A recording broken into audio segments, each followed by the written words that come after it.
Fossil fuel lobbyists outnumber all Cop30 delegations except Brazil, report says. 1 in every 25 participants at 2025 UN Climate Summit is a fossil fuel lobbyist, according to Kick Big Polluters Out Cop30. Click here for full Guardian coverage of climate talks in Brazil. More than 1,600 fossil fuel lobbyists have been granted access to the Cop30 climate negotiations in Belém, significantly outnumbering every single country's delegation, apart from the host Brazil, new analysis has found. 1 in every 25 participants at this year's UN Climate Summit is a fossil fuel lobbyist, according to the analysis by the Kick Big Polluters Out KBPO coalition, raising serious questions about the corporate capture and credibility of the annual COP negotiations. This year's tally represents a 12% rise from last year's climate talks in Baku, Azerbaijan, and is the largest concentration of fossil fuel lobbyists at COP since KBPO first began exposing industry participation in 2021. The overall number is smaller this year than at COP29 in Baku, 1,773, and COP28 in Dubai, 2,456, but the proportion is higher this year as the Belém summit is less well attended. It brings the total number of fossil fuel lobbyists given access to the UN climate summits to 7,000 over the past 5 years, a period marked by a rise in catastrophic extreme weather, disinformation, and oil and gas profits. Another COP, same playbook. This is corporate capture, not climate governance, said Leen Van Damme, senior campaigner on human rights and climate change at the Center for International Environmental Law, CL. The annual climate talks opened in Belém on Monday, with Brazil's President Luiz Inácio Lula da Silva disavowing disinformation and declaring that it would be the COP of truth. Yet the fossil fuel industry, which has a long history of spreading misinformation and disinformation while blocking meaningful climate action, received almost 60% more passes to COP30 than the 10 most climate-vulnerable nations combined, 1,061, according to analysis by KBPO, an international coalition of 450 organizations. Climate breakdown is escalating. In the lead-up to COP30, hundreds of people were killed after 2 powerful typhoons wreaked havoc less than a week apart in the Philippines, a country that has been hit by 21 significant storms this year alone. Fossil fuel-affiliated lobbyists outnumber official delegates from the Philippines by nearly 50-1, and Iran, where severe drought could force the government to evacuate the capital, Tehran by 44-1. Meanwhile, it is expected to cost Jamaica billions of dollars in years to recover from Hurricane Melissa, a Category 5 storm turbocharged by global heating, yet fossil fuel lobbyists outnumbered the island nation's delegation by 40-1. In July, the International Court of Justice, ICJ, ruled that continued fossil fuel expansion, extraction, consumption, and subsidies may constitute an internationally wrongful act. After the ICJ advisory opinion and the well-documented 6-decade playbook of climate obstruction, states at COP should recognize the irreconcilable conflict of interest of the fossil fuel industry, which is similar to the tobacco industry, said Elisa Morguera, the UN Special Rapporteur for Climate Change, who supports a global ban on fossil fuel lobbying.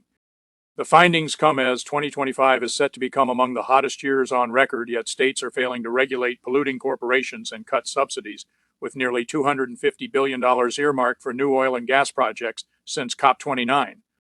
From the halls of the UNFCCC to our lands and territories, fossil fuel corporations are wrecking our communities and environment. Yet the red carpet is rolled out for thousands of lobbyists to roam the corridors, said Narisha Baldevu from Friends of the Earth Africa.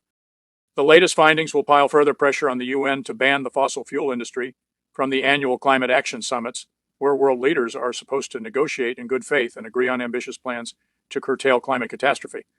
Last week, The Guardian revealed that 57% of all oil and gas production last year came from 90 fossil fuel firms that sent substantial numbers of lobbyists to the UN climate talks from 2021 to 2024.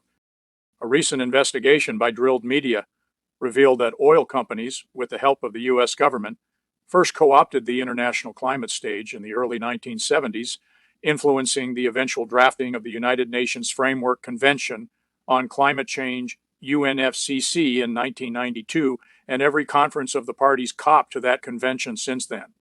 KBPO analyzed the provisional list of participants at COP30 published by the UNFCCC, identifying delegates representing oil, gas, and coal companies, trade groups, financial institutions, and others that fund or financially benefit from obstructing climate action to phase out planet heating fuels.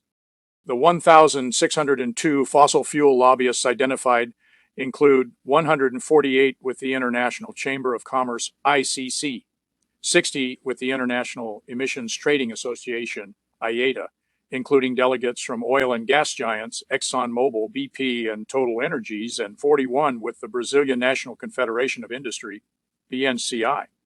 The ICC said only 3 of the 148 business representatives they accredited are from fossil fuel firms.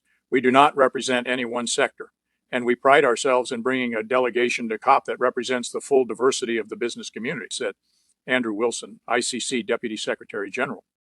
Several big polluters from the global north invited fossil fuel representatives to join their official delegations, including France, which brought 22 industry delegates, including the CEO of Total Energies, and Norway, whose group included 6 senior executives from its national oil and gas giant Equinor. Overall, only Brazil, with 3,805 delegates, has a bigger presence than oil, gas, and coal interests. But the true extent of fossil fuel influence is likely to be higher, as more than half of all country delegation members at Cop30 withheld or obscured details of their affiliations, according to a separate analysis by Transparency International. Russia, Tanzania, South Africa, and Mexico are among the countries that did not disclose the affiliation of any official delegates. After years of campaigning by civil society groups, COP delegates were this year required to publicly disclose who was funding their participation and confirm that their objectives were in alignment with the UNFCCC. But the new transparency requirement excludes anyone in official government delegations or overflows. Also, calls for stricter conflict of interest protections to cut industry influence have not been adequately heeded, advocates say. While local indigenous peoples struggled to enter the conference, fossil fuel lobbyists walked in freely. My generation deserves just transition policies that reflect what people and the planet need, not what polluters' profits demand, said Pim Sullivan-Taylor of the UK Youth Climate Coalition. The UNFCCC is in need of rehabilitation. Fossil fuel companies continue to lead us into a climate abyss. Yet for 30 years, climate change summits have been an ideal stage for oil companies to clean up their image, do business, and find new ways to get away with environmental crimes, said Ivan Yanez from Acción Ecológica, Ecological Action, a nonprofit environmental group in Ecuador where oil drilling is expanding across the Amazon.